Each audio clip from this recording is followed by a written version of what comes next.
आधी रात का वक्त था। गांव के सभी लोग गहरी नींद में सोए हुए थे।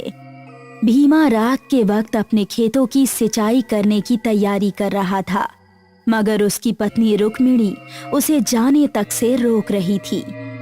अगर आपको अपने खेतों की सिंचाई करनी है तो आप सुबह चले जाइए। आधी रात को जाने की क्या जरूरत है? आप सुन नहीं रहे हैं? कुत्तों के रोने की आवाज लगातार आ रही है। खेतों को सिंचाई की जरूरत अभी है और मैं सुबह जाऊं? रुक्मिणी, मेरा अभी जाना बहुत जरूरी है, नहीं तो पूरी फसल खराब हो जाएगी। और कुत्ते तो अक्सर रात में रोते ही हैं।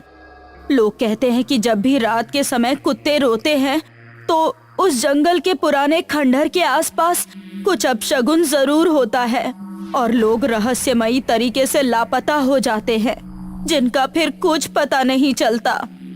तुम भी न रुक्मिणी, हद करती हो। मैं इन बातों को नहीं मानता। नहीं जी, आप मेरा कहना मानिए। आज मत जाइए, मुझे कुछ सही नहीं लग रहा है। मुझे मत रोको रुक्मिणी, मैं अकेला नहीं जा रहा, अपने दोस्त राजन को भी साथ लिए जा रहा हूँ। इतना कहकर भीमा चला गया। सर्द रात में राजन और उसका पड़ोसी भीमा खेतों की सिंचाई करने पहुंच गए। ठंड अपने पूरे शबाब पर थी। उन दोनों ने सर्दी से बचाव के लिए आग जला ली थी।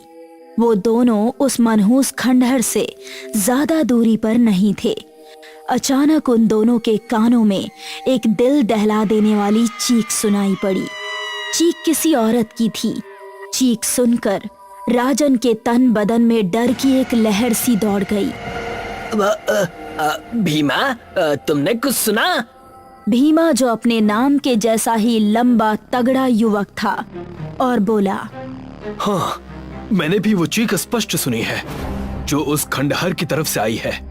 तभी अचानक फिर से बचाओ बचाओ के साथ रोने और चिल्लाने की आवाजें फिर से सुनाई पड़ी। ये सब सुनकर दोनों विचलित हो गए। अचानक मन में कुछ निश्चय कर भीमा ने हाथ में लाठी उठा ली और खंडहर की ओर चल दिया। ये क्या पागलपन कर रहे हो भीमा?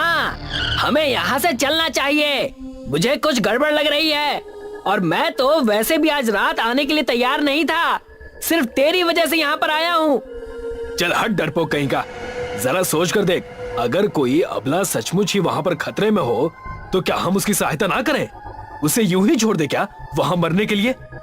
भीमा के इस सवाल से राजन चुप हो गया और भीमा भागते हुए कुछ ही समय में उस भयानक जंगल में घुस गया।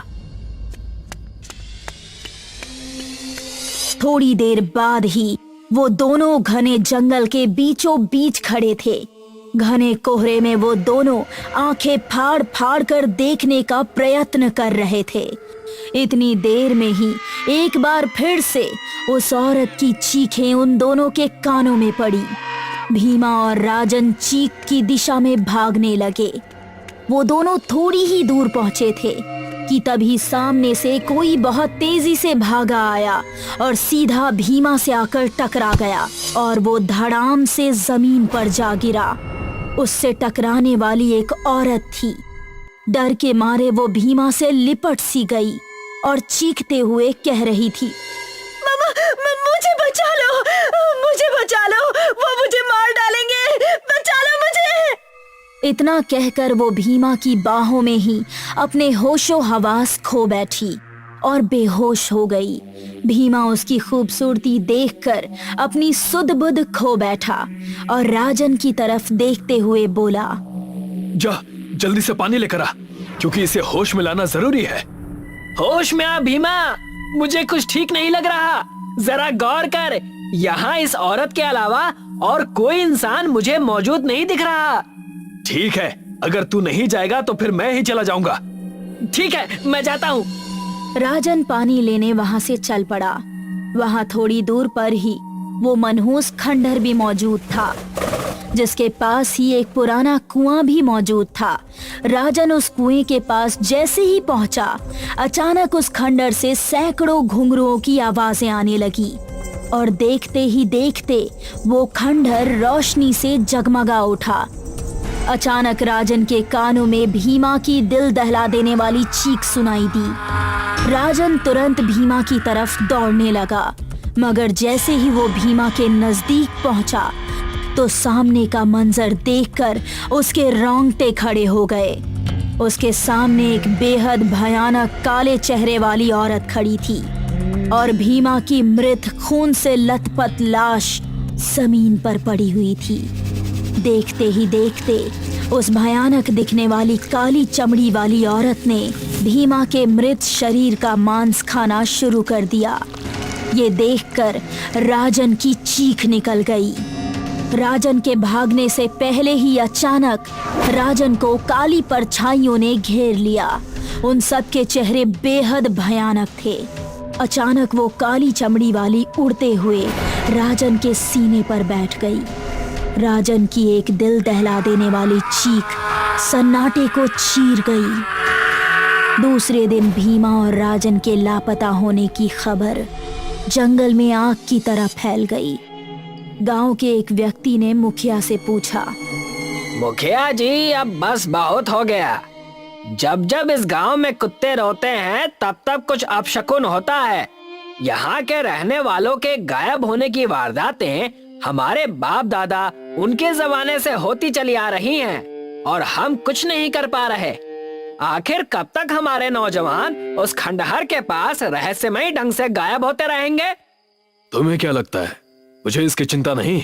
उस खंडहर को तोड़ने की कोशिश 1000 बार की गई। जब भी उस खंडहर को तोड़ा गया, दूसरे दिन खंडहर खुद ब खुद अपनी जगह पर स्वयं बन जाता है। तो फिर इसका मतलब तो यही है कि हम सबको अब इस गांव को छोड़ देना चाहिए। इस राज से पर्दा अब नहीं उठेगा। बहुत से तांत्रिक और बाबाओं ने पता लगाने की कोशिश की, लेकिन वो पता नहीं लगा पाए। कुछ ने तो अपनी जान भी गंवा दी। लेकिन इस बार मैंने बहुत पहुंचे तांत्रिक अघोरा को बुलाया है। कहते हैं वो इतना शक्तिशाली है कि भूतकाल और भविष्य में भी आसानी से आ जा सकता है। तभी गांव वालों के कानों से तांत्रिक अघोरा की आवाज टकराई। अलख निरंजन। अघोरा मुखिया के नजदीक आकर खड़ा हो गया। मुखिया ने हाथ जोड़कर बाबा को सारी स्थिति बताई। रात हो गई है, ये सही समय है। चलो मेरे साथ। और हाँ, इस गांव में जिसके पास जितना भी पेट्रोल हो वो सब ले लो और सारे गांव वाले इकट्ठा होकर मेरे साथ उस खंडहर पर चलो। इतना कहकर सभी गांव वाले बाबा के साथ उस खंडहर पर आ गए। तांत्रिक अघोरा ने अपनी आंखें बंद कर ली। अघोरा के आंखें बंद करते ही बहुत तेज हवा चलने लगी। कुछ देर बाद अचानक अघोरा ने अपनी आंखें खोलकर कहा, अलख निरंजन।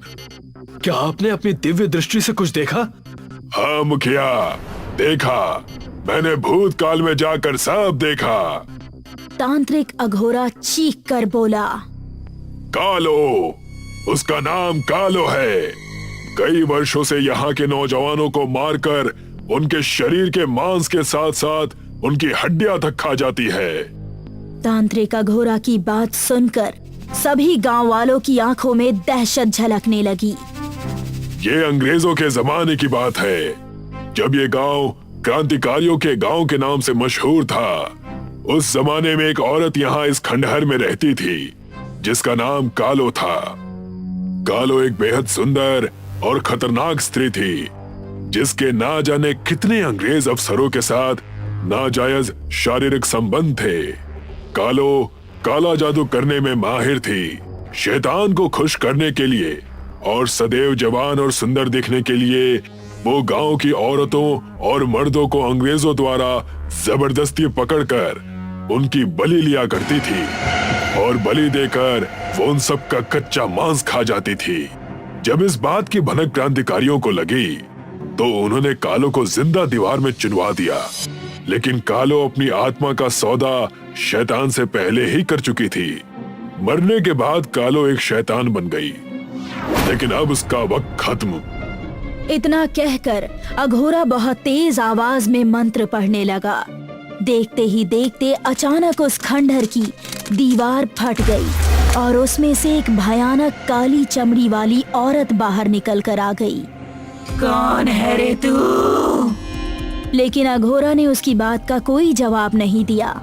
वो बेखौफ होकर कालो के नजदीक चला गया और अचानक अघोरा ने कालो का हाथ पकड़ लिया। जैसे ही उसने कालो का हाथ पकड़ा, वो बुरी तरह से चीखने लगी। सब लोग इसके ऊपर पेट्रोल डालकर आग लगा दो। सभी ने उसके ऊपर पेट्रोल डालकर आग लगा दी और देखते ही देखते वो कालो जलने लगी और भयानक तरीके से चीखने लगी। अचानक कालो धुएं के रूप में परिवर्तित होकर जमीन के अंदर समा गई और वो खंडहर अपने आप टूटकर नीचे गिर गया।